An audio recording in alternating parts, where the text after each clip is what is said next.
ചിന്തകളെക്കുറിച്ച്. ഒരു വർഷം അവസാനിക്കുമ്പോൾ നമ്മുടെ ജീവിതത്തിൽ നിന്നും ഒരു വർഷം അവസാനിക്കുമ്പോൾ മരണത്തിലേക്ക് ഒരു പടി അടുക്കുകയാണ്. അതുകൊണ്ട് മരണചിന്ത അധികരിപ്പിച്ചുകൊണ്ട് ഖബറിനെ ആലോചിച്ചുകൊണ്ട് നാളേക്ക് വേണ്ടി ഒരുങ്ങണമെന്നാണ് നമ്മൾ ഓർമ്മിപ്പിച്ചത്. നമ്മൾ ഈ വെള്ളിയാഴ്ച ഒരു പുതിയൊരു വർഷത്തിലേക്ക് പ്രവേശിച്ചാണ് നമ്മൾ ഒരുമിച്ച് കൂടിയിട്ടുള്ളത്. വിശ്വാസികളെ സംബന്ധിച്ചിടത്തോളം മുസ്ലിമുകൾക്ക് അവരുടെ ഏതു കാര്യവും മുന്നോട്ട് പോകുന്നത് അത് ഹിജ്രി കലണ്ടർ അനുസരിച്ചാണ്. ഹിജ്രി കലണ്ടർ അനുസരിച്ചുകൊണ്ട് മുഹറം മാസത്തിലാണ് ഒരു പുതിയ വർഷം ആരംഭിക്കുന്നത്. എന്നാൽ ആ ഒരു മുഹറം മാസം ആരംഭിക്കുമ്പോൾ, പുതിയ വർഷം ആരംഭിക്കുമ്പോൾ പ്രത്യേകിച്ച് എന്തെങ്കിലും ഒരു ആചാരമോ ആഘോഷമോ റസൂൽ സല്ലല്ലാഹു അലൈഹി വസല്ലം പഠിപ്പിച്ചിട്ടില്ല. മുൻഗാമികളിൽ ആരിലും മാതൃകയില്ല. അതുകൊണ്ട് തന്നെ ഒരു ഇംഗ്ലീഷ് വർഷം അനുസരിച്ചുകൊണ്ട് പുതിയ വർഷത്തിലേക്ക് വരുമ്പോഴും അവിടെ പ്രത്യേകിച്ച് എന്തെങ്കിലും ഒരു ആചാരമോ അനുഷ്ഠാനമോ ആഘോഷമോ നമുക്കുണ്ടാകാൻ പാടില്ല. അങ്ങനെ ഉണ്ടെങ്കിൽ തെറ്റുമാണ്. എന്നാൽ സാധാരണ ആളുകൾ തങ്ങളുടെ കാര്യങ്ങൾ കണക്കാക്കാറുള്ളത്, നമ്മുടെ നാട്ടിലെ എല്ലാ കാര്യങ്ങളും മുന്നോട്ട് പോകാറുള്ളത് ഈ ഇംഗ്ലീഷ് കലണ്ടർ അനുസരിച്ചാണ്. അതുകൊണ്ട് തന്നെ പുതിയൊരു വർഷത്തിലേക്ക് കടക്കുമ്പോൾ പല ആളുകളും പല തരത്തിലുള്ള തീരുമാനങ്ങളും ഒക്കെ ആയിട്ടാണ് മുന്നോട്ട് പോകാറുള്ളത്. ഒരു പുതുവർഷം നമ്മളിലേക്ക് ആ നിലക്ക് എത്തുമ്പോൾ നമുക്കും ചില തീരുമാനങ്ങൾ എടുത്തുകൊണ്ട് മുന്നോട്ട് പോകാൻ കഴിയേണ്ടതുണ്ട്. ഏറ്റവും ഒന്നാമതായി നമ്മൾ മനസ്സിലാക്കേണ്ടത്, കഴിഞ്ഞ ആഴ്ച സൂചിപ്പിച്ചതുപോലെ തന്നെ ഒരു വർഷം നമ്മളിലേക്ക് വരുന്നു എന്നുള്ളതല്ല, മറിച്ച് മരണത്തിലേക്ക് നമ്മൾ ഒരു പടി അടുക്കുന്നു എന്നുള്ളതാണ് നമ്മൾ മനസ്സിലാക്കേണ്ടത്. അതുകൊണ്ടാണ് മഹാനായ താബഈ പണ്ഡിതൻ ഹസൻ അൽ ബസ്രി റഹ്മത്തുള്ളാഹി അലൈഹി ഇപ്രകാരം പറഞ്ഞത്: യബ്ന ആദം, അല്ലയോ മനുഷ്യ, ഇന്നമാ അൻത അയ്യാമുൻ, നിശ്ചയമായും നീ ദിവസങ്ങൾ മാത്രമാണ്. മനുഷ്യ, നീ ദിവസങ്ങൾ മാത്രമാണ്. ഇന്നമ എന്നത് അറബി ഭാഷാ നിയമം അനുസരിച്ചുകൊണ്ട് ഹസ്റിനെ സൂചിപ്പിക്കും, അത് മാത്രം എന്ന അർത്ഥം കിട്ടുമെന്നാണ്. മനുഷ്യൻ എന്ന് പറഞ്ഞാൽ ചില ദിവസങ്ങൾ മാത്രമാണ്. കുല്ലമാ ദഹബ യൗമുൻ ദഹബ ബഅദുക്. അതുകൊണ്ട് തന്നെ നിന്റെ ജീവിതത്തിൽ നിന്നും ഓരോ ദിവസം കൊഴിഞ്ഞു പോകുമ്പോഴും കടന്നു പോകുമ്പോഴും നിന്റെ അല്പഭാഗം കടന്നു പോവുകയാണ്. മനുഷ്യൻ എന്ന് പറഞ്ഞാൽ ദിവസമാണ്. ദിവസം കടന്നു പോകുമ്പോൾ മനുഷ്യൻ കടന്നു പോവുകയാണ് എന്ന ചിന്തയാണ് അവൻക്കുണ്ടാകേണ്ടത് എന്നാണ് മഹാനായ താബഈ പണ്ഡിതൻ ഹസൻ അൽ ബസ്രി റഹ്മത്തുള്ളാഹി അലൈഹി നമ്മളെ സൂചിപ്പിക്കുന്നത്. ആ ഒരു ചിന്ത തന്നെയാണ് സഹോദരന്മാരെ ദിവസം കഴിഞ്ഞു പോകുമ്പോൾ നമ്മുടെ മനസ്സിലേക്ക് ഉണ്ടായിരിക്കേണ്ടത്. അതുകൊണ്ട് തന്നെ ഓരോ ദിവസവും കഴിയുമ്പോഴും നമ്മളെ സംബന്ധിച്ചിടത്തോളം നമ്മുടെ പ്രവർത്തനങ്ങളിൽ നാളേക്ക് വേണ്ടി എന്ത് ബാക്കിയുണ്ട് എന്നുള്ള ചിന്തയായിരിക്കണം നമ്മൾക്ക് ഉണ്ടായിരിക്കേണ്ടത്. വിശുദ്ധ ഖുർആനിൽ ഞാൻ തുടക്കത്തിൽ ഓതി വെച്ച സൂറത്തുൽ ഹശറിന്റെ 18-ാമത്തെ വചനത്തിൽ അല്ലാഹു സുബ്ഹാനഹു വ തആല ഈ കാര്യമാണ് സൂചിപ്പിച്ചത്. യാ അയ്യുഹല്ലദീന ആമനു, അല്ലയോ സത്യവിശ്വാസികളെ, ഇത്തഖുല്ലാഹ്, നിങ്ങൾ അല്ലാഹുവിനെ സൂക്ഷിക്കണം. അല്ലാഹു സുബ്ഹാനഹു വ തആലയെ ഭയപ്പെട്ടുകൊണ്ട് തിന്മകളിൽ നിന്നും മാറി നിന്നുകൊണ്ട് അവൻ നമ്മളെ സദാ വീക്ഷിച്ചു കൊണ്ടിരിക്കുന്നു എന്ന ബോധത്തിൽ പരിപൂർണമായും അല്ലാഹുവിനെ ഭയപ്പെട്ടുകൊണ്ട് റബ്ബിൽ സൂക്ഷ്മത പാലിച്ചുകൊണ്ട് നിന്റെ ജീവനം നീ മുന്നോട്ട് നയിക്കണം. വൽതൻദുർ നഫ്സുൻ മാ ഖദ്ദമത് ലിഗദ്. അതോടൊപ്പം തന്നെ ഓരോ മനുഷ്യനും ആലോചിക്കേണ്ടത് നാളേക്ക് വേണ്ടി ഞാൻ എന്താണ് സ്വരുക്കൂട്ടി വെച്ചിട്ടുള്ളത് എന്നാണ്. നമ്മുടെ നാളേക്ക് വേണ്ടി നമ്മൾ എന്താണ് ഒരുമിച്ച് കൂട്ടിയിട്ടുള്ളത്? ഇഹലോക ജീവിതം എന്നുള്ളത് അത് വെറും ചില ദിവസങ്ങൾ, നൈമിഷികമായ ദിനങ്ങൾ മാത്രമാണ്. ഒന്നും ശാശ്വതമായി നിൽക്കുന്നതല്ല. നാളെ എന്ന് പറഞ്ഞാൽ ഇന്നത്തെ ദിവസം കഴിഞ്ഞ് 2-ാം തീയതി കഴിഞ്ഞ് 3-ാം തീയതിയിലേക്ക് എന്ത് ബാക്കിയുണ്ട് എന്നല്ല അള്ളാഹു ചോദിക്കുന്നത്. നിനക്ക് നാളെ ജീവിക്കുവാൻ, നാളെ നിനക്ക് ഭക്ഷിക്കുവാൻ, നാളെ നിനക്ക് സഞ്ചരിക്കുവാൻ എന്തൊക്കെ ഉണ്ട്? നിന്റെ വണ്ടിയിൽ പെട്രോൾ ഉണ്ടോ? വീട്ടിൽ കഴിക്കാൻ ഭക്ഷണമുണ്ടോ? ആളുകൾക്ക് ധരിക്കാൻ വസ്ത്രമുണ്ടോ എന്ന് ചിന്തിക്കണം എന്നല്ല, എന്ന് നോക്കിക്കൊള്ളട്ടെ എന്നല്ല, മറിച്ച് അവന്റെ യഥാർത്ഥമായ നാളെ എന്ന് പറഞ്ഞാൽ ഖിയാമത്ത് നാളിന് ശേഷം, അവന്റെ ഈ ലോക ജീവിതത്തിന് ശേഷമുള്ള നാളെ, ആ നാളേക്ക് വേണ്ടി അവന് എന്താണ് ഒരുക്കി വെച്ചിട്ടുള്ളത് എന്നവൻ ഓരോരുത്തരും നോക്കിക്കൊള്ളട്ടെ. ഫൽതൻദുർ നഫ്സുൻ മാ ഖദ്ദമത് ലിഗദ്. നാളേക്ക് വേണ്ടി എന്താണ് ഒരുക്കൂട്ടി വെച്ചിട്ടുള്ളത്, മുൻകൂട്ടി ഒരുക്കിയിട്ടുള്ളത് എന്ന് നോക്കട്ടെ എന്നാണ്. ഖദ്ദമത് എന്ന് പറഞ്ഞാൽ മുൻകൂട്ടി ഒരുക്കി വെക്കുക എന്നാണ്. നാളെ നമ്മൾ അള്ളാഹുവിന്റെ സന്നിധിയിലേക്ക് പോകുമ്പോൾ ഇന്ന് നമ്മൾ ആ നാളേക്ക് വേണ്ടി എന്തൊക്കെ ചെയ്തിട്ടുണ്ട് എന്നുള്ളതാണ് പരിശോധിക്കപ്പെടുന്നത്. അതുകൊണ്ടാണ് മഹാന്മാര് പറയാറുള്ളത്, അദ്ദുനിയ മസ്റഅത്തുൽ ആഖിറ. ഈ ദുനിയാവ് എന്ന് പറഞ്ഞാൽ പരലോകത്തേക്ക് വേണ്ടിയുള്ള ഒരു വിളനിലം മാത്രമാണ്, കൃഷിയിടം മാത്രമാണ്. നമ്മൾ ഈ ലോകത്ത് ചെയ്യുന്നത് നാളെ കൊയ്തെടുക്കാനുള്ള വിത്തുകൾ ഇറക്കി കൃഷി സമൃദ്ധമാക്കുക എന്നത് മാത്രമാണ് ഈ ലോകത്തെ മനുഷ്യൻ ചെയ്തുകൊണ്ടിരിക്കുന്നത്. അതുകൊണ്ട് വൽതൻദുർ നഫ്സുൻ മാ ഖദ്ദമത് ലിഗദിൻ, നാളേക്ക് വേണ്ടി എന്താണ് ഒരുക്കി കൂട്ടിയിട്ടുള്ളത് എന്ന് ഓരോരുത്തരും ആലോചിച്ചു കൊള്ളട്ടെ, നോക്കിക്കൊള്ളട്ടെ. വത്തഖുല്ലാഹ്, നിങ്ങൾ അല്ലാഹുവിനെ സൂക്ഷിക്കണേ.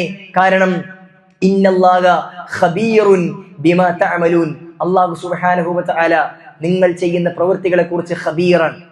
അല്ലാഹു സുബ്ഹാനഹു വ തആലയുടെ ഇസ്മുൽ ഒരുപാട് അഅളമായ ഏറ്റവും ശ്രേഷ്ഠമായ അസ്മാഉൽ ഹുസ്നയിൽപ്പെട്ട ഒരു പേരാണ് അൽ ഖബീർ എന്നുള്ളത്. എന്താണ് അൽ ഖബീർ എന്നതിന്റെ അർത്ഥം? അൽ അലീം എന്നൊരു പേര് അള്ളാഹുവിനുണ്ട്, എല്ലാം അറിയുന്നവൻ എന്നാണ് അർത്ഥം.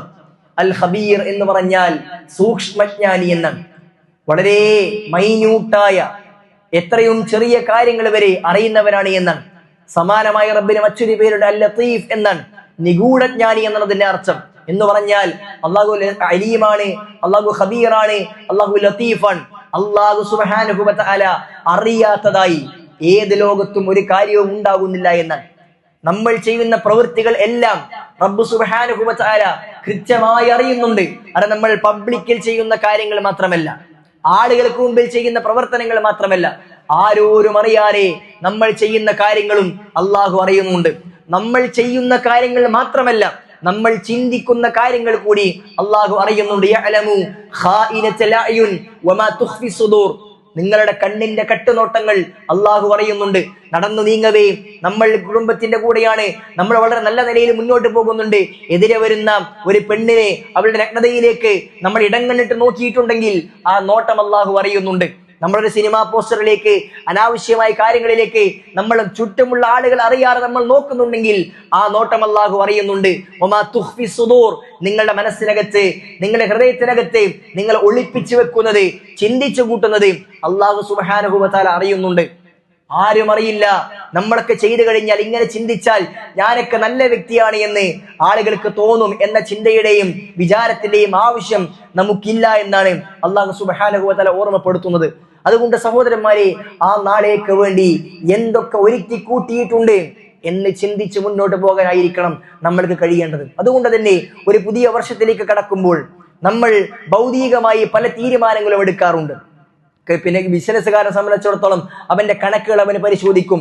കൃഷിക്കാരൻ അതിനനുസരിച്ച് കൂടുതൽ കാര്യങ്ങൾ ചെയ്യും. നമ്മുടെ ജീവിതത്തിലെ നമ്മുടെ അക്കൗണ്ടുകൾ നമ്മളൊന്ന് പരിശോധിച്ച് അതിന്റെ വരവ് ചെലവുകൾ നോക്കിയിട്ട് നമ്മൾ ആ കാര്യങ്ങൾ ക്രമീകരിച്ച് മുന്നോട്ട് പോകാനുള്ള നടപടിക്രമങ്ങളൊക്കെ നമ്മൾ ചെയ്തു വെക്കും. എന്നാൽ അതിനപ്പുറത്തേക്ക് സഹോദരന്മാരെ, നമ്മുടെ ജീവിതത്തിൽ നാളേക്ക് വേണ്ടി ഒരുക്കി കൂട്ടാൻ ചില കാര്യങ്ങൾ നമ്മൾ തയ്യാറാക്കി വെക്കേണ്ടതുണ്ട്. അത്തരം ചില തീരുമാനങ്ങൾ ഒരു പുതിയ വർഷത്തിലേക്ക് അല്ല, നമ്മുടെ മരണത്തിലേക്ക് ഒരു വർഷം നമ്മൾ എടുക്കുമ്പോൾ നമുക്ക് എടുക്കാൻ കഴിയാറുണ്ട്. ന്യൂ ഇയർ റെസല്യൂഷൻ എന്നാണ് ആധുനിക തലമുറ പറയാറുള്ളത്. പുതിയ വർഷമാകുമ്പോൾ പല തീരുമാനങ്ങളും അവർ എടുക്കാറുണ്ട്. ഇന്ന സ്ഥലത്ത് പോകണം, ഇന്ന രാജ്യങ്ങളിലേക്ക് എത്തണം, ഇന്ന കാര്യങ്ങൾ നേടിയെടുക്കണം എന്നൊക്കെയുള്ള തീരുമാനങ്ങൾ പല ആളുകളും ചെയ്യാറുണ്ട്.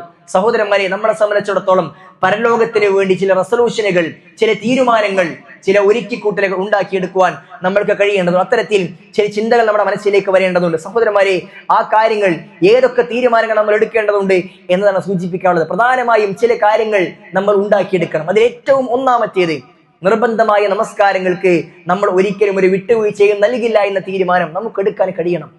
കഴിഞ്ഞ ദിവസങ്ങളിൽ, കഴിഞ്ഞ വർഷത്തിൽ, കഴിഞ്ഞ കാലങ്ങളിൽ നമുക്ക് ഒരുപാട് ജമാഅത്ത് നമസ്കാരങ്ങൾ, ഒരുപക്ഷെ നിർബന്ധമായ നമസ്കാരം തന്നെ നമുക്ക് നഷ്ടപ്പെട്ടിട്ടുണ്ടാകാം. അതിനി ഒരിക്കലും ഉണ്ടാവുകയില്ല എന്ന് നമ്മൾ തീരുമാനമെടുക്കണം. കാരണം അൽഹദുല്ലദീ ബൈനനാ വബൈനഹും അസ്സലാ, വിശ്വാസിക്കും അവിശ്വാസിക്കും ഇടയിലുള്ള മറ എന്ന് പറഞ്ഞാൽ അത് നമസ്കാരമാണെന്ന് അല്ലാഹുവിന്റെ പ്രവാചകൻ പഠിപ്പിച്ചിട്ടുണ്ട്. അവൻ തറക്കക ഫഖദ് കഫർ, അത് ഒഴിവാക്കിയാൽ അവൻ കാഫിറായി പോകും, അവൻ ഇസ്ലാമിൽ പിന്നെ സ്ഥാനമില്ല എന്ന് അല്ലാഹുവിന്റെ പ്രവാചകൻ സ്വല്ലല്ലാഹു അലൈഹി വസല്ലം പഠിപ്പിച്ചിട്ടുണ്ട്. സുഹൃത്തുക്കളെ, നമസ്കാരം ഒഴിവാക്കാൻ നമുക്ക് കാരണങ്ങളില്ല, ഒരു കാരണവും നമുക്കില്ല. നമ്മളെ സംബന്ധിച്ചിടത്തോളം നമ്മൾ അറിയാതെ വല്ലപ്പോഴും ഒക്കെ ഒരു നമസ്കാരം, സുബഹിന് ഒരു ദിവസം ഉറങ്ങിപ്പോയി, ജമാഅത്ത് നഷ്ടപ്പെട്ടു, അത് മാനുഷികമായി ഉണ്ടാകുന്ന കാര്യങ്ങളാണ്. എന്നാൽ എല്ലാ ദിവസവും സുബഹിന്റെ പള്ളിയിലേക്ക് എത്താതിരിക്കുക എന്ന് പറഞ്ഞാൽ അതൊരിക്കലും മാനുഷികമായി ഉണ്ടാകുന്ന എന്തെങ്കിലും കുറവുകളല്ല, അത് നമ്മുടെ പ്രശ്നമാണ്, അത് രോഗമാണ്. അതിനെ ചികിത്സിച്ച് മുന്നോട്ട് പോകേണ്ടതുണ്ട്. ജമാഅത്തുകൾ അനാവശ്യമായി നഷ്ടപ്പെടുന്നുവെങ്കിൽ അതൊരു രോഗമാണ്, അതിനെ ചികിത്സിച്ച് തന്നെ നമ്മൾ മുന്നോട്ട് പോകേണ്ടതുണ്ട്. നമ്മുടെ ശരീരത്തിന് അസുഖം വന്നു കഴിഞ്ഞാൽ നമ്മൾ ആശുപത്രിയിൽ പോയി വേണ്ട ചികിത്സകൾ, മരുന്നുകൾ നൽകാറുണ്ട്. അത്തരത്തിൽ മരുന്ന് നൽകിക്കൊണ്ട് തിരിച്ചുകൊണ്ട് മുന്നോട്ട് പോകുവാൻ നമ്മൾ തയ്യാറായിട്ടില്ല എങ്കിൽ സഹോദരന്മാരെ നമുക്ക് വലിയ നഷ്ടം പരലോകത്തുണ്ടാകുമെന്നാണ് റസൂലുള്ളാഹി സ്വല്ലല്ലാഹു അലൈഹി വസല്ലമ നമസ്കാരത്തിന്റെ വിഷയത്തിൽ നമുക്ക് ഒഴിവാക്കാൻ ഒരു കാരണവും പഠിപ്പിച്ചില്ല. പ്രായപൂർത്തിയെത്തിയ ബുദ്ധിയും വിവേകവുമുള്ള ഒരു വ്യക്തി, അവന് ബോധമുണ്ടോ, അവൻ നമസ്കരിച്ചിരിക്കണം. പ്രവാചകൻ സല്ലല്ലാഹു അലൈഹി വസല്ലമ തന്റെ വഫാത്തിനോട് അടുക്കുന്ന അവസാന നിമിഷം വരെ റസൂൽ സല്ലല്ലാഹു അലൈഹി വസല്ലമ നമസ്കരിച്ചിട്ടുണ്ട് എന്ന് മാത്രമല്ല, പ്രവാചകൻ സല്ലല്ലാഹു അലൈഹി വസല്ലമ പള്ളിയിലേക്ക് ജമാഅത്തിന് വേണ്ടി വന്നിട്ടുണ്ട്. രണ്ടാളുകളുടെ തോളത്ത് കൈയിട്ടുകൊണ്ട് നടക്കാൻ കഴിയാത്ത പ്രവാചകൻ കാല് വേച്ച് വലിച്ചുകൊണ്ട് റസൂൽ സല്ലല്ലാഹു അലൈഹി വസല്ലമ പള്ളിയിലേക്ക് നമസ്കരിക്കുവാൻ എത്തിയിട്ടുണ്ട്. കണ്ണു കാണാത്ത അബ്ദുല്ലാഹി ഇബ്നു ഉമ്മി മക്തൂം റളിയല്ലാഹു അൻഹുവിനോട് ജമാഅത്ത് ഒഴിവാകുവാൻ കാരണങ്ങളില്ല, കണ്ണു കാണില്ലെങ്കിലും താങ്കൾ പള്ളിയിലേക്ക് നടന്നെത്തണമെന്ന് പ്രവാചകൻ സല്ലല്ലാഹു അലൈഹി വസല്ലമ പറഞ്ഞിട്ടുണ്ടെങ്കിൽ സുഹൃത്തുക്കളെ, നമ്മളെ സംബന്ധിച്ചിടത്തോളം നമുക്ക് കാരണങ്ങളില്ല. നമ്മുടെ വീട്ടിൽ പള്ളിയിലേക്കുള്ള വഴിയിൽ ഇരുട്ടാണ്, അല്ലെങ്കിൽ പ്രയാസമാണ്, അല്ലെങ്കിൽ ആ സമയത്ത് തണുപ്പാണ് എന്നിങ്ങനെ തുടങ്ങിയ കാരണങ്ങളൊന്നും റബ്ബിന്റെ മുമ്പിൽ നമുക്ക് കാണിക്കുവാനുള്ള കാരണങ്ങളല്ല. ഇബ്നു ഉമ്മി മക്തൂം റളിയല്ലാഹു അൻഹു പ്രവാചകനോട് പറഞ്ഞ കാരണം, റസൂലേ, എന്റെ വീട്ടിൽ നിന്ന് ഇങ്ങോട്ടേക്കുള്ള വഴി ദുർഘടം പിടിച്ച വഴിയാണ്, മാത്രവുമല്ല എന്നെ കൈപിടിച്ചു കൊണ്ടുവരാൻ ഒരാളുമില്ല റസൂലേ, അതുകൊണ്ട് എനിക്ക് ഇളവുണ്ടോ എന്നായിരുന്നു പ്രവാചകനോട് സല്ലല്ലാഹു അലൈഹി വസല്ലമയോട് അദ്ദേഹത്തിന്റെ ചോദ്യം. അദ്ദേഹത്തിന് പോലും ഇളവ് നൽകിയിട്ടില്ല എങ്കിൽ സഹോദരന്മാരെ, നമ്മൾ മുന്നിലേക്ക് വെക്കുന്ന കാരണങ്ങൾ അത് വെറും ദുർന്യായങ്ങൾ മാത്രമാണെന്ന് മനസ്സിലാക്കി നമസ്കാരത്തിന്റെ വിഷയത്തിൽ ഒരു നല്ല തീരുമാനം നമ്മൾക്ക് എടുക്കാൻ കഴിയേണ്ടതുണ്ട്. ഇനി അങ്ങോട്ട് ഒരു നമസ്കാരം ഒഴിവാവുകയില്ല എന്ന് തീരുമാനിക്കാൻ കഴിയേണ്ടതുണ്ട്. രണ്ടാമതായി സുഹൃത്തുക്കളെ, വിശ്വാസിയെ സംബന്ധിച്ചിടത്തോളം അല്ലാഹു സുബ്ഹാനഹു വ തആല ഈ ഉമ്മത്തിനെ നമുക്ക് പ്രവാചകൻ സല്ലല്ലാഹു അലൈഹി വസല്ലമയിലൂടെ ഇറക്കി തന്ന പരിശുദ്ധമായ വേദഗ്രന്ഥമാണ് വിശുദ്ധമായ ഖുർആൻ എന്നുള്ളത്. ആ ഖുർആനുമായി നമ്മുടെ ഹൃദയബന്ധം എത്രത്തോളം ഉണ്ട് എന്നൊന്ന് പരിശോധിച്ച് ഖുർആനുമായി ഞാൻ നടുക്കും എന്ന് തീരുമാനിക്കാൻ നമുക്ക് കഴിയേണ്ടതുണ്ട്. റമദാൻ മാസമാണ് നമ്മളിലേക്ക് അടുത്തുകൊണ്ടിരിക്കുന്നത്. ഇനി ഇൻഷാ അല്ലാഹ് ഒരു മാസവും കുറച്ച് ദിവസവും കഴിഞ്ഞാൽ റമദാൻ മാസത്തിലേക്ക് നമ്മൾ പ്രവേശിക്കുകയാണ്. ആ റമദാൻ അല്ല ഖുർആൻ ഓതാനുള്ള മാസം, റമദാൻ ആയിട്ട് വേണം ഓതാൻ എന്നാണ് ചില ആളുകൾ ചിന്തിക്കാറുള്ളത്. സുഹൃത്തുക്കളെ, റമദാൻ മാസത്തിൽ മാത്രം ഓതേണ്ടതല്ല ഖുർആൻ എന്ന് പറഞ്ഞാൽ. വിശുദ്ധ ഖുർആനുമായി നമുക്ക് എപ്പോഴും ഒരു ഹൃദയബന്ധം ഉണ്ടാക്കിയെടുക്കാൻ കഴിയേണ്ടതുണ്ട്. ഖുർആനിൽ നിന്ന് നിരന്തരമായി പാരായണം ചെയ്യുന്ന ഒരു രീതി നമ്മൾക്ക് വേണം. വിശുദ്ധ ഖുർആനിലെ ഒരു പേജെങ്കിലും പാരായണം ചെയ്യാത്ത ഒരു ദിവസവും ഇനി എനിക്കുണ്ടാകില്ല എന്ന് തീരുമാനിക്കാൻ നമ്മൾക്ക് കഴിയണം. വിശുദ്ധ ഖുർആനിനോട് അതിന്റെ ബാധ്യതകൾ പൂർത്തീകരിച്ചുകൊണ്ട് മുന്നോട്ട് പോകുവാൻ നമുക്ക് കഴിയണം. ഖുർആൻ പാരായണം മാത്രമല്ല, ഖൈറുക്കും മൻ തഅല്ലമൽ ഖുർആന വഅല്ലമഹു, ഖുർആൻ പഠിക്കുകയും പഠിപ്പിക്കുകയും ചെയ്യുന്നവനാണ് നിങ്ങളിൽ ഉന്നതൻ എന്ന് പ്രവാചകൻ സല്ലല്ലാഹു അലൈഹി വസല്ലമ പഠിപ്പിച്ചിട്ടുണ്ട്. ആ ഖുർആൻ പഠിക്കാൻ നമ്മൾ തീരുമാനമെടുക്കേണ്ടതുണ്ട്. വിശുദ്ധ ഖുർആനിന്റെ വചനങ്ങൾ പഠിക്കാൻ, അത്തരം ക്ലാസ്സുകളിൽ പങ്കെടുക്കാൻ, ഖുർആൻ പരിഭാഷകളും വിശദീകരണങ്ങൾ നോക്കിക്കൊണ്ട് ഖുർആൻ പഠിക്കാനുമൊക്കെ നമ്മൾ തീരുമാനിച്ച് മുന്നോട്ട് പോകേണ്ടതുണ്ട്. ആ ഖുർആനുമായി നല്ല ഹൃദയബന്ധം ഞാൻ സ്ഥാപിച്ചെടുക്കുമെന്ന് ഓരോരുത്തർക്കും തീരുമാനിക്കാൻ കഴിയേണ്ടതുണ്ട്. സുഹൃത്തുക്കളെ, അത് വളരെ പ്രധാനപ്പെട്ട വിഷയമാണ്. ആ ഖുർആനുമായി ബന്ധമുണ്ടാക്കാൻ ഇനി അങ്ങോട്ട് ഇൻഷാ അല്ലാഹ് ഞാൻ എല്ലാ ദിവസവും വിശുദ്ധ ഖുർആനിൽ നിന്ന് ഒരു പേജെങ്കിലും എല്ലാ ദിവസവും ഓതുമെന്ന് തീരുമാനിച്ചുകൊണ്ട് മുന്നോട്ട് പോകുവാൻ നമ്മൾക്ക് കഴിയേണ്ടതുണ്ട്. അത് ഓതാത്ത ഒരു ദിവസവും ഉണ്ടാകാൻ പാടില്ല. അത് ഓതാതെ നമ്മൾ കിടന്നുറങ്ങുവാൻ പാടില്ല. രാവിലെയാണ് നമ്മൾ നിശ്ചയിച്ച സമയമെങ്കിൽ ആ സമയത്ത് പാരായണം ചെയ്യാൻ കഴിഞ്ഞിട്ടില്ല എങ്കിൽ രാത്രി കിടന്നുറങ്ങും മുമ്പെങ്കിലും അത് പാരായണം ചെയ്തുകൊണ്ട് കിടന്നുറങ്ങുന്ന ഒരു രീതി നമ്മൾ ഉണ്ടാക്കിയെടുക്കേണ്ടതുണ്ട്. മൂന്നാമതായി സുഹൃത്തുക്കളെ, തിന്മകളിൽ നിന്ന് പരിപൂർണമായി മാറി നിൽക്കും എന്ന ഒരു തീരുമാനം നമ്മൾക്ക് എടുക്കാൻ കഴിയേണ്ടതുണ്ട്. അതേപോലെ തന്നെ ചെയ്ത തിന്മകളിൽ നിന്ന് അല്ലാഹു സുബ്ഹാനഹു വ തആലയിലേക്ക് തൗബ ചെയ്ത് മടങ്ങുമെന്നും നമ്മൾക്ക് തീരുമാനിക്കാൻ കഴിയണം. പ്രവാചകൻ സല്ലല്ലാഹു അലൈഹി വസല്ലം പറഞ്ഞത് അത്തായിബു മിനദ്ദംബി കമൻ ലാ ദംബ ലഹു എന്നാണ്. തൗബ ചെയ്തോ അല്ലാഹു പുറത്തു നൽകും.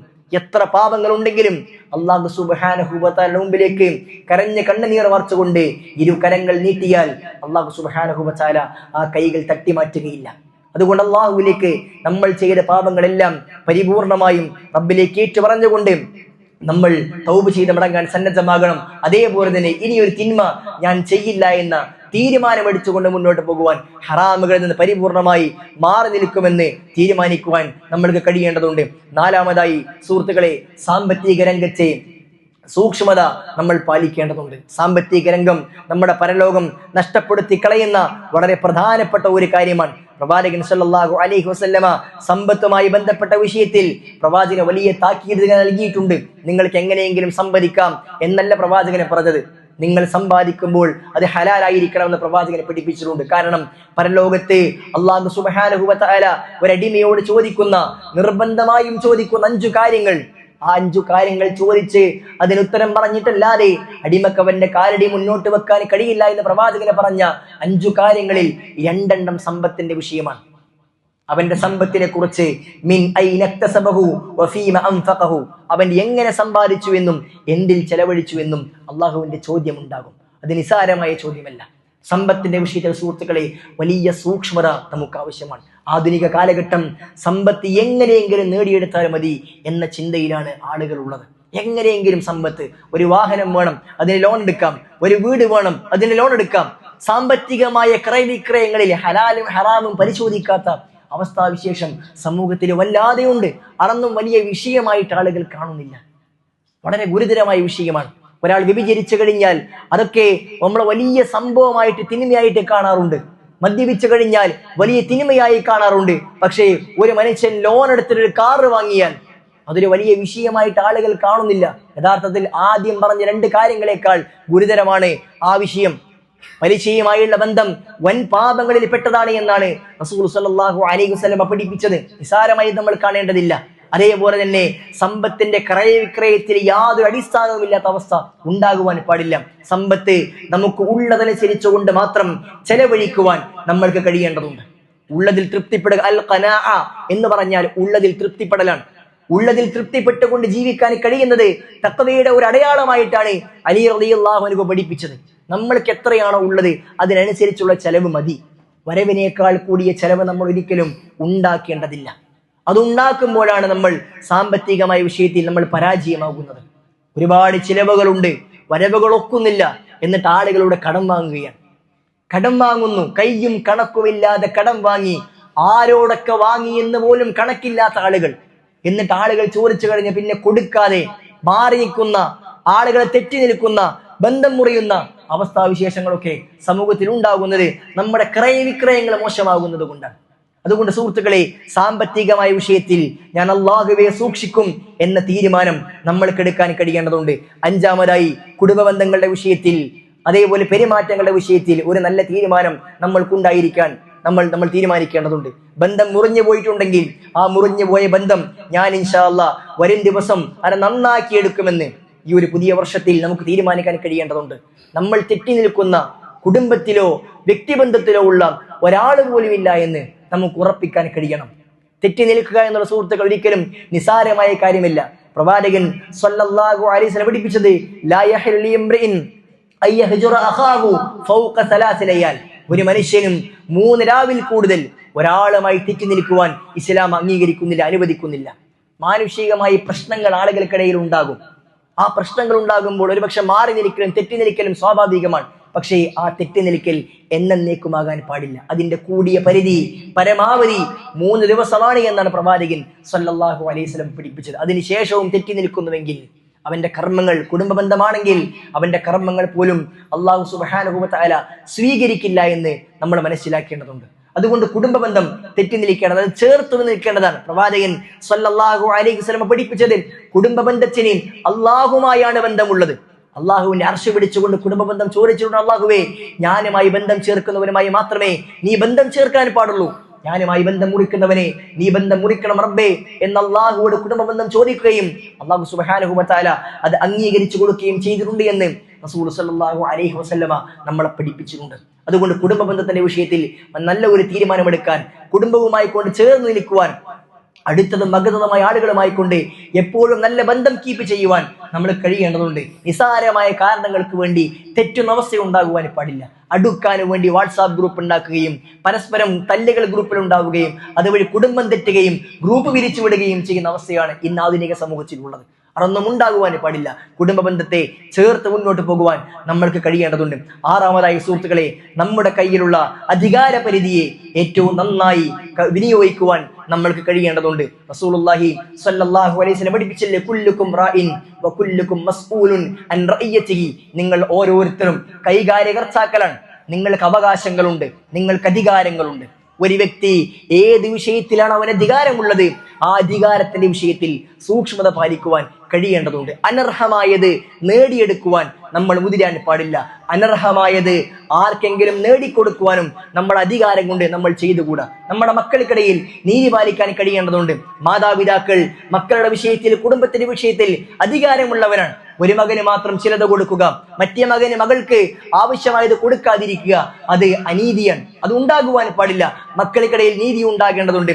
ഭാര്യ വീടിന്റെ ഒരു പെണ്ണ് എന്ന് പറഞ്ഞാൽ വീടിന്റെ കൈകാര്യകർത്തൃത്വമുള്ളവരാണ്. ആ വീട്ടിലുള്ള ആളുകളോട് ഏത് വിഷയത്തിലും അവരുടെ അധികാരത്തെ ഏറ്റവും നന്നായി വിനിയോഗിക്കുവാൻ കഴിയേണ്ടവരുണ്ട്. അതേപോലെ തന്നെ സമൂഹത്തിൽ വ്യത്യസ്തങ്ങളായ അധികാരങ്ങൾ കൈയാളുന്ന ആളുകൾ ഉണ്ടാകും. ഒരു ഇലക്ഷൻ കഴിഞ്ഞ് അതിന്റെ അധികാര സ്ഥാനങ്ങളൊക്കെ ഏറ്റെടുത്ത ഒരു സമയത്താണ് നമ്മൾ ഉള്ളത്.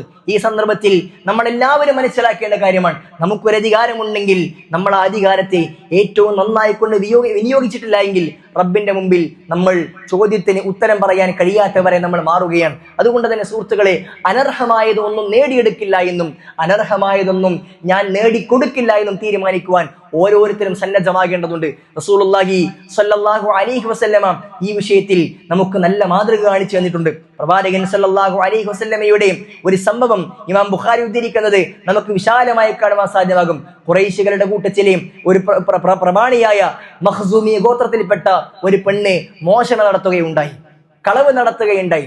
മഖ്സൂമി ഗോത്രം എന്ന് പറഞ്ഞാൽ ഖുറൈശികളിലെ ഉന്നതമായ ഗോത്രമാണ്.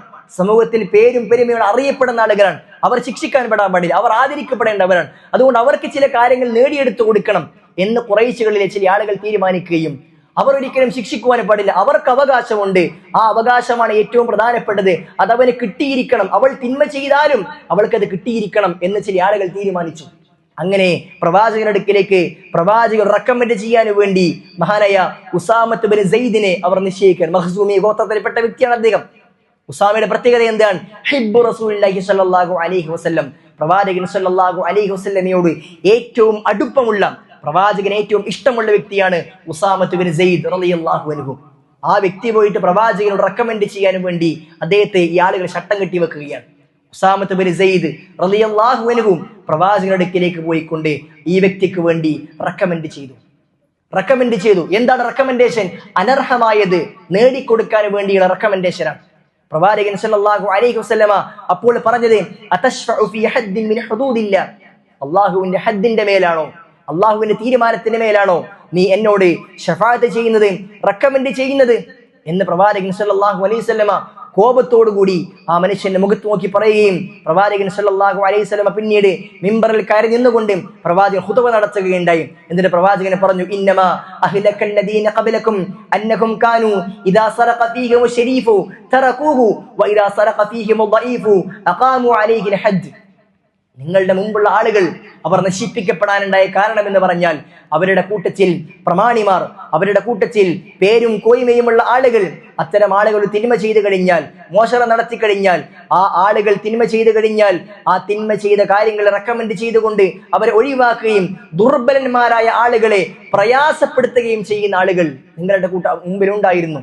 അധികാരമുള്ള, അധികാരികളോട് അടുപ്പമുള്ള ആളുകൾ അവരെന്തു ചെയ്താലും അവർ ഒഴിവാക്കപ്പെടുകയാണ്. നമ്മുടെ നാട്ടിൽ കണ്ടുവരുന്ന രീതിയാണ്. അധികാരമുള്ള ആളുകൾ അവർ തിന്മ ചെയ്തു കഴിഞ്ഞാൽ ജയിലറകളിൽ നിന്നുമൊക്കെ പുഷ്പം പോലെ പുറത്തേക്ക് ഇറങ്ങുകയാണ്. എന്നാൽ അധികാരികളുമായി കൊണ്ട് അടുപ്പമില്ലാത്ത ആളുകൾ അവർക്ക് അവകാശമുണ്ടെങ്കിലും ആ അവകാശം നൽകപ്പെടുന്നില്ല. ചില ആളുകൾ ചിന്തിക്കുന്നത് അവരുടെ അവകാശം നഷ്ടപ്പെട്ടാലും കുഴപ്പമില്ല, എനിക്ക് അത് കിട്ടിയിരിക്കണമെന്ന് അന്യന്റെ മുതലിനെ ആഗ്രഹിച്ചുകൊണ്ട് പ്രവർത്തിക്കുന്ന ആളുകൾ, അധികാരത്തിന് മേൽ സ്വാധീനം ചെലുത്തുന്ന ആളുകൾ സമൂഹത്തിൽ ഉണ്ടാകുന്നു. അത്തരം ആളുകളെ കുറിച്ച് പ്രവാചകൻ സ്വല്ലല്ലാഹു അലൈഹി വസല്ലം അവസാനം പഠിപ്പിച്ചത്, വൈമുല്ലാ ലൗ അന്ന ഫാത്തിമ ബിൻത മുഹമ്മദിൻ സറഖത് ലഖതഅതു യദഹാ, എന്റെ മകൾ ഫാത്തിമയാണ് കെട്ടതെങ്കിൽ പോലും അവരുടെ കൈകൾ ഞാൻ വെട്ടിമാറ്റുമെന്ന് പ്രവാചകൻ സ്വല്ലല്ലാഹു അലൈഹി വസല്ലം പഠിപ്പിച്ചു. സുഹൃത്തുക്കളെ, ഇവിടെ നൽകുന്നത് വലിയൊരു പാഠമാണ്.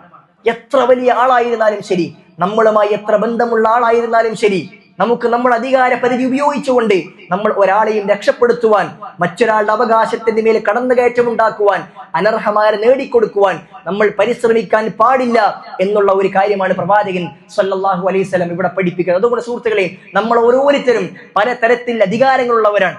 വീട്ടിന്റെ അധികാരമുള്ളവരുടെ ഓരോരുത്തരും ആ അധികാര വിഷയത്തിൽ നമുക്ക് വലിയ ശ്രദ്ധയുണ്ടാകണം. നമ്മുടെ വീട്ടിലുള്ള ആളുകൾ തിന്മ ചെയ്തു കഴിഞ്ഞാൽ അതിനെ പ്രൊട്ടക്ട് ചെയ്യുന്ന അവസ്ഥാവിശേഷം ഒരിക്കലും നമുക്ക് ഉണ്ടാകുവാൻ പാടില്ല. പ്രവാചകനെ പറഞ്ഞില്ലേ, തന്റെ ഭാര്യയും തന്റെ മക്കളും തിന്മ ചെയ്യുമ്പോൾ ആ തിന്മക്ക് കയ്യും വളം വെച്ച് കൊടുക്കുന്നവൻ അവൻ ദയ്യൂസാൻ, അവന്റെ പരലോകത്ത് അല്ലാഹു സുബ്ഹാനഹു വ തആല അവനുമായി തിരിഞ്ഞു നോക്കില്ല എന്നും സംസാരിക്കില്ല എന്നും പ്രവാചകൻ സല്ലല്ലാഹു അലൈഹി വസല്ലം പഠിപ്പിച്ചിട്ടുണ്ട്. ആ അധികാരം സുഹൃത്തുക്കളെ നമ്മൾ ഏറ്റവും നന്നായി കൊണ്ട് കൈകാര്യം ചെയ്യേണ്ടതാണ്. അതേപോലെ എന്തെല്ലാം ഉണ്ടോ നമ്മളെ സംബന്ധിച്ചോളം അനർഹമായത് നേടിയെടുക്കുവാനും നേടിക്കൊടുക്കുവാനും കഴിയില്ല എന്ന് ഈ രൂപത്തിൽ 6 തീരുമാനങ്ങളാണ് പ്രത്യേകമായും ഞാൻ സൂചിപ്പിച്ചത്. ഈ കാര്യങ്ങളിൽ നല്ല ബോധം നമുക്കുണ്ടാകണം. ഏറ്റവും ഒന്നാമതായി പറഞ്ഞത് നമസ്കാരത്തിന്റെ വിഷയത്തിൽ ശ്രദ്ധയുണ്ടാകണമെന്നാണ്. രണ്ടാമതായി സഹോദരന്മാരെയും നമ്മളെ സംബന്ധിച്ചിടത്തോളം ഒന്നാമത്തെ വിഷയം ഖുർആനുമായി ബന്ധമുണ്ടാകണം എന്നുള്ളതാണ്. മൂന്നാമത്തേത് തിന്മകളിൽ നിന്ന് മാറി നിൽക്കുകയും ചെയ്ത തിന്മകൾ അല്ലാഹുവോട് ഏറ്റുപറയുകയും ചെയ്യണമെന്നുള്ളതാണ്. നാലാമത്തേത് സാമ്പത്തികമായ ഇടപാടുകളിൽ കൃത്യതയും സൂക്ഷ്മതയും പാലിക്കണമെന്നതാണ്. അഞ്ചാമത്തേത് കുടുംബങ്ങളുമായും വ്യക്തികളുമായും നല്ല ബന്ധം കാത്തു സൂക്ഷിക്കുകയും അത് മുറിക്കാതിരിക്കുകയും ചെയ്യണമെന്നുള്ളതാണ്. ആറാമതായി അധികാരങ്ങൾ ഏറ്റവും നന്നായി കൊണ്ട് നമ്മൾ കൈകാര്യം ചെയ്യുകയും അനർഹമായത് നേടിയെടുക്കാതിരിക്കുകയും ചെയ്യണമെന്നുള്ളതാണ്. ഈ കാര്യങ്ങൾ സൂക്ഷിച്ച് അള്ളാഹുവിനെ സൂക്ഷിച്ചുകൊണ്ട് മുന്നോട്ട് പോകാൻ നമ്മൾ കഴിഞ്ഞാൽ ഇൻഷാ അല്ലാഹ് നാളെ പരലോകത്ത് നമുക്ക് രക്ഷപ്പെടാൻ സാധ്യമാകും. അല്ലാഹു സുബ്ഹാനഹു വ തആല ആ രൂപത്തിൽ പരലോകത്ത് രക്ഷപ്പെടുന്ന വിശ്വാസികളുടെ കൂട്ടത്തിൽ നമ്മെ ഇവരെയും ഉൾപ്പെടുത്തി അനുഗ്രഹിക്കുമാറാകട്ടെ.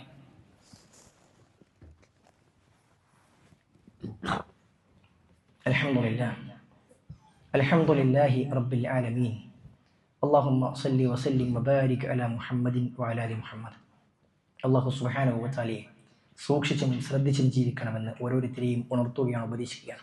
സഹോദരന്മാരെ, നമ്മൾ ഓരോരുത്തരും റജബ് മാസത്തിലാണ് ഉള്ളത്. റജബ് മാസം എന്ന് പറഞ്ഞാൽ അത് വളരെ പ്രാധാന്യമുള്ള ഒരു മാസമാണ്. അല്ലാഹു സുബ്ഹാനഹു വ തആല ഇന്ന ഇദ്ദത ശുഹൂരി ഇൻദല്ലാഹി 12 ശഹ്റൻ ഫീ കിതാബില്ലാഹ് യൗമ ഖലഖസ് സമാവാതി വൽ അർദ്. ആകാശഭൂമികൾ സൃഷ്ടിക്കുന്ന അന്ന് മുതൽ തന്നെ റബ്ബിന്റെ അടുക്കൽ ഒരു വർഷത്തിലെ മാസങ്ങൾ 12 മിൻഹ അർബഅത്തുൻ ഹുറും, അതിൽ 4 അല്ലാഹു സുബ്ഹാനഹു വ തആല പവിത്രമാക്കിയിട്ടുണ്ട്. ആ പവിത്ര മാസങ്ങളിൽ ഒന്നായി പ്രവാചകൻ സല്ലല്ലാഹു അലൈഹി വസല്ലമ എണ്ണിയ മാസമാണ് റജബ് എന്നുള്ളത്. ആ റജബ് മാസം പവിത്രമാണ് എന്നതോടൊപ്പം തന്നെ അതിന്റെ പവിത്രത എന്താണ് എന്നും ആ മാസത്തിൽ എങ്ങനെ വർത്തിക്കണമെന്നും റസൂൽ സല്ലല്ലാഹു അലൈഹി വസല്ലമ പഠിപ്പിച്ചിട്ടുണ്ട്. പവിത്രമായ മാസത്തിൽ യുദ്ധം പാടില്ല, പവിത്രമായ മാസത്തിൽ ഹറാമുകൾ ചെയ്യാൻ പാടില്ല. അതല്ലാതെ അതിനപ്പുറത്ത് ഈ മാസത്തിൽ പ്രത്യേകമായ ഒരു നോമ്പ് റസൂൽ സല്ലല്ലാഹു അലൈഹി വസല്ലം പഠിപ്പിച്ചിട്ടില്ല. അതിനപ്പുറത്തൊരു പ്രത്യേകത കൽപ്പിക്കൽ ഈ മാസത്തിൽ പഠിപ്പിച്ചിട്ടില്ല. വിശ്വാസികളെ സംബന്ധിച്ചിടത്തോളം ഈ മാസത്തിൽ പവിത്ര മാസത്തിലേക്ക് പ്രവേശിക്കുമ്പോൾ നമുക്കുണ്ടായിരിക്കേണ്ട പരമപ്രധാനമായ ഒരു ചിന്ത കൈമാറുകയാണ്. സുഹൃത്തുക്കളെ, പവിത്രമായ മാസത്തെ നമ്മൾ പവിത്രമായി കാണും. പണ്ഡിതന്മാർ പഠിപ്പിച്ചത് പവിത്രമായ മാസങ്ങളിൽ നന്മകൾ ചെയ്താൽ ആ നന്മ മറ്റുള്ള മാസങ്ങളിൽ ചെയ്ത നന്മകളേക്കാൾ കൂടുതൽ കൂലി കിട്ടും. അതുകൊണ്ട് നമ്മൾ നന്മകൾ അധികരിപ്പിക്കണം. എന്നാൽ ഈ പവിത്രമായ മാസങ്ങളിൽ തിന്മ ചെയ്താൽ അത് മറ്റുള്ള മാസങ്ങളിൽ തിന്മ ചെയ്യുന്നത് പോലെയല്ല. അള്ളാഹു പവിത്രമാക്കിയ മാസത്തിൽ ഹറാമ് ചെയ്താൽ മറ്റുള്ള മാസങ്ങളിൽ ചെയ്യുന്നതിനേക്കാൾ കൂടുതൽ ഗൗരവം അതിനുണ്ടാകും. അതുകൊണ്ട് തന്നെ ഹറാമുകളിൽ നിന്നും മാറി നിൽക്കാൻ ഒരു നല്ല അവസരമാണ് ഈ പവിത്ര മാസങ്ങൾ എന്നുള്ളത്. പുതിയൊരു വർഷത്തിലേക്കും പവിത്ര മാസത്തിലേക്കും പ്രവേശിച്ചിരിക്കുന്ന നമ്മൾ ഹറാമുകളെ പരിപൂർണമായി മാറ്റി നിർത്തുവാൻ ഈ 2 കാര്യങ്ങൾ ഉപയോഗപ്പെടുത്തിക്കൊണ്ട് മുന്നേറണമെന്നാണ് ഓർമ്മപ്പെടുത്താനുള്ളത്. അങ്ങനെ നമ്മൾ സ്വയം തീരുമാനമെടുത്തെങ്കിൽ മാത്രമേ ഹറാമുകൾ പരിപൂർണമായും ഒഴിവാക്കുവാൻ നമ്മൾക്ക് സാധ്യമാവുകയുള്ളൂ. അങ്ങനെ ഒഴിവാക്കിയെങ്കിൽ മാത്രമേ സുഹൃത്തുക്കളെയും പരലോകത്ത് നമുക്ക് രക്ഷപ്പെടാൻ സാധ്യമാവുകയുള്ളൂ. നമ്മൾ മനസ്സിലാക്കുക, അല്ലാഹു സുബ്ഹാനഹു വ തആല ഹറാമുകളിൽ നിന്നും പരിപൂർണമായി മാറി നിന്ന് നന്മകൾ മത്സരിച്ചുകൊണ്ട് സ്വർഗം കരസ്ഥമാക്കുന്ന വിശ്വാസികളുടെ കൂട്ടത്തിൽ നമ്മെ ഏവരെയും ഉൾപ്പെടുത്തി അനുഗ്രഹിക്കുമാറാകട്ടെ.